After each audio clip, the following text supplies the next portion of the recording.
Avez-vous une fois décidé de devenir le champion? Avez-vous rêvé de devenir le meilleur là où vous êtes? Être le champion de votre classe, être le champion de votre quartier, de votre village, de votre maison? Si c'est votre désir, vous êtes en train de faire une très bonne chose. Nous vivons dans un monde où il n'est pas facile d'être champion. Il faut une bataille quotidienne pour pouvoir réussir et devenir quelqu'un de particulier et utile pour le monde. Et quand on parle de champion aujourd'hui, on pense à beaucoup de personnes. On pense à Mohamed Ali, champion de boxe dans le monde.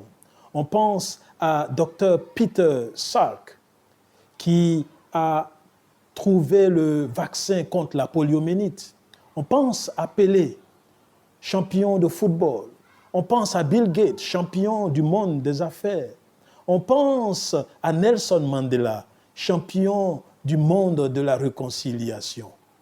Mais savez-vous que dans notre société actuelle, il y a beaucoup de champions anonymes, des hommes et des femmes qui mènent des batailles quotidiennes et qui les réussissent pour mener à bien notre société actuelle, des paysans au champ, des élèves à l'école, des maris et des épouses dans leur maison et des ouvriers dans les mines.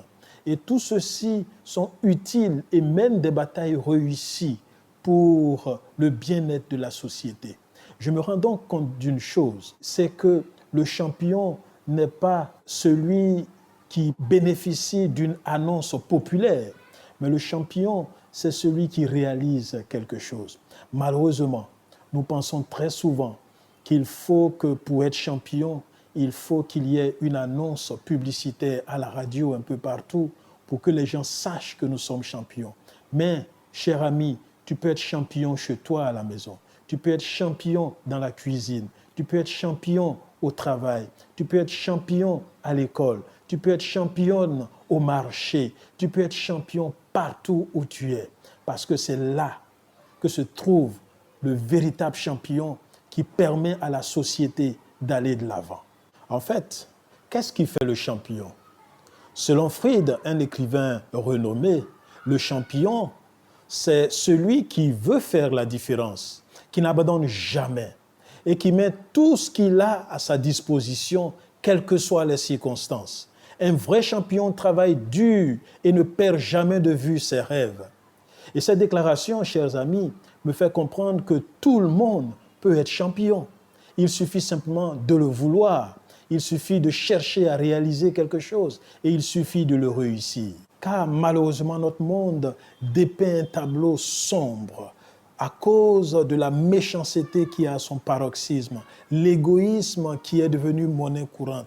Les familles sont brisées, la consommation de la drogue devient quelque chose d'habituel. Il y a l'injustice sociale. Il faut des champions pour pouvoir traverser ce monde en difficulté. Beaucoup ont abandonné. Beaucoup pensent que ce n'est pas possible d'y arriver. Beaucoup pensent que c'est d'autres personnes qui réussiront. Un écrivain inspiré a dit quelque chose de très important dans son livre « Éducation ». Ce dont le monde a besoin, c'est d'hommes. Non pas des hommes qu'on achète et qui se vendent, mais d'hommes profondément loyaux et intègres, d'hommes qui ne craignent pas d'appeler le péché par son nom, d'hommes dont la conscience soit aussi fidèle à son devoir que la boussole Léopold, des hommes qui défendraient la justice et la vérité, même si l'univers s'écroulait. En somme, c'est des hommes qui sont champions. Des hommes qui peuvent transformer le monde, des hommes qui peuvent apporter leur pierre à l'édification du bien-être de l'humanité, des personnes qui apporteront positivement leur pierre à la construction de l'espèce humaine. Vous savez, le champion, on le voit venir, on le voit se préparer, on le voit courir, on le voit affranchir les difficultés, on le voit avancer. Parce que c'est un véritable champion. Et toi aussi, tu peux devenir ce champion dont le monde a besoin. Mais mes chers amis, pour réussir à devenir un champion dans ce monde, pour réussir à éclairer et apporter sa pierre dans l'édification de ce monde, il est important de viser un autre championnat. Un championnat qui nous engage tous. Un championnat qui repose sur un jury divin. Un championnat où Dieu lui-même remettra le trophée au moment opportun. Un championnat avec un trophée impérissable. Oui, c'est un championnat très important dans lequel j'aimerais vous inviter à vous engager et qui transformera votre réussite dans ce monde. Oui, chers amis, c'est de ce merveilleux championnat dont parle l'apôtre Paul dans son épître aux Philippiens, chapitre 3, verset 14, et que je lis dans la version Jérusalem. Je cours vers le but en vue du prix que Dieu nous appelle à recevoir là-haut dans le Christ Jésus. Il s'agit donc de cette course spirituelle qui nous engage tous et qui nous conduit vers le trophée spécial prévu pour toi et pour moi par notre Seigneur et Sauveur Jésus-Christ quand il reviendra. Et pour gagner ce trophée et être champion dans les parvis célestes, il faut gagner des trophées et être champion dans ce monde également. Il faut gagner la bataille sur l'injustice. Il faut gagner la bataille sur la tentation. Il faut gagner la bataille sur les œuvres de la chair. Il faut gagner la bataille sur les forces du mal. Il faut être champion aujourd'hui dans ce monde. Et Dieu est à la recherche de ces personnes qui peuvent être des champions ici-bas. Ceux qui recherchent la paix, ceux qui recherchent la cohésion sociale, ceux qui recherchent à soutenir les pauvres, ceux qui cherchent le bien-être d'autrui. Dieu les recherche et il est à la recherche de champions.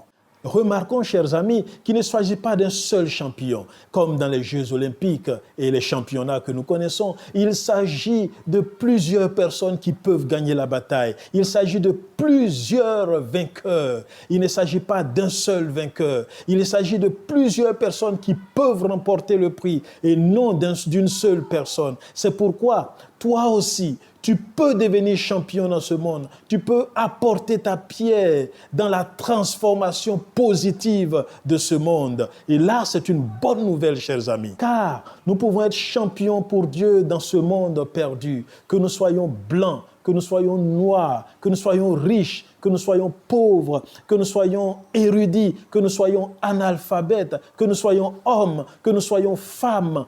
Chacun d'entre nous peut devenir champion. Alors, chers amis, j'aimerais nous engager à cette course pour devenir champion. J'aimerais nous engager à rechercher le positif. J'aimerais nous engager à parfaire tout ce que nous faisons dans ce monde. J'aimerais nous engager à mener une vie différente, une vie de champion. Et j'aimerais vous engager à la recherche donc de ce trophée céleste qui peut-être ne sera pas reconnu dans ce monde, qui peut-être ne fera pas objet de publicité dans le monde, qui peut-être sera méconnu et même persécuté, mais c'est un trophée spécial prévu pour toi. Et pour l'avoir, il faut gagner les batailles et être champion dans ce monde. Veux-tu l'être? Veux-tu le devenir? C'est mon souhait. Et d'ailleurs, c'est le souhait de Dieu. Et c'est pourquoi pendant cette série d'études que nous allons avoir, pendant les samedis qui vont suivre, nous allons en avoir 4. Nous mettrons du temps à étudier un texte de la Bible qui va nous ressortir la manière à utiliser pour devenir de véritables champions. Et nous allons baser notre étude sur la lettre de l'apôtre Paul à Timothée, la seconde lettre de l'apôtre Paul à Timothée, chapitre 2, versets 1 à 5. Et là, nous allons découvrir ce qu'il faut pour devenir de véritables champions dans ce monde, ce qu'il faut pour réussir dans nos activités dans ce monde, c'est ce qu'il faut pour remporter de grandes victoires dans ce monde, parce que nous sommes désormais des vainqueurs. Et celui qui nous engage dans le championnat nous aidera à devenir des vainqueurs. Leonard Ravenhill raconte l'histoire de touristes qui traversaient une fois un village. Et dans cette traversée, ils arrivaient au pied d'un arbre où était assis un vieil homme. Et l'un des touristes posa la question à ce vieil homme: y a-t-il des hommes formidables, des champions qui sont nés dans ce village? Le vieil homme regarda les touristes et dit: non, il n'y a pas de champion né dans ce village. Il y avait des bébés qui sont nés. Oui, vous ne ressemblez pas peut-être à un champion aujourd'hui, mais au fond de vous, vous ressentez une mission. Vous avez une idée, vous avez une joie interne qui vous pousse à accomplir quelque chose de spécial pour transformer le monde aujourd'hui. Vous avez peut-être une idée pour faire en sorte que le monde soit meilleur. Vous avez peut-être même une solution pour la pandémie du coronavirus qui nous envahit tous. Oui, vous pouvez faire quelque chose. Alors, réveillez-vous et mettez-vous au travail. Parce qu'on ne naît pas champion, on devient champion. Et vous pouvez le devenir. Vous pouvez l'être si vous le voulez. Et vous savez, la force pour devenir ce champion, ici-bas, descendra de cette force et de ce désir de devenir champion dans les paradis célestes. C'est pourquoi je vous engage dans cette étude. Parce que nous voulons tous devenir champions. Et notre prochaine étude sera donc la force du champion. Si vous voulez savoir quelle est la force du champion, ne ratez pas la prochaine épisode. Never give up, keep holding on.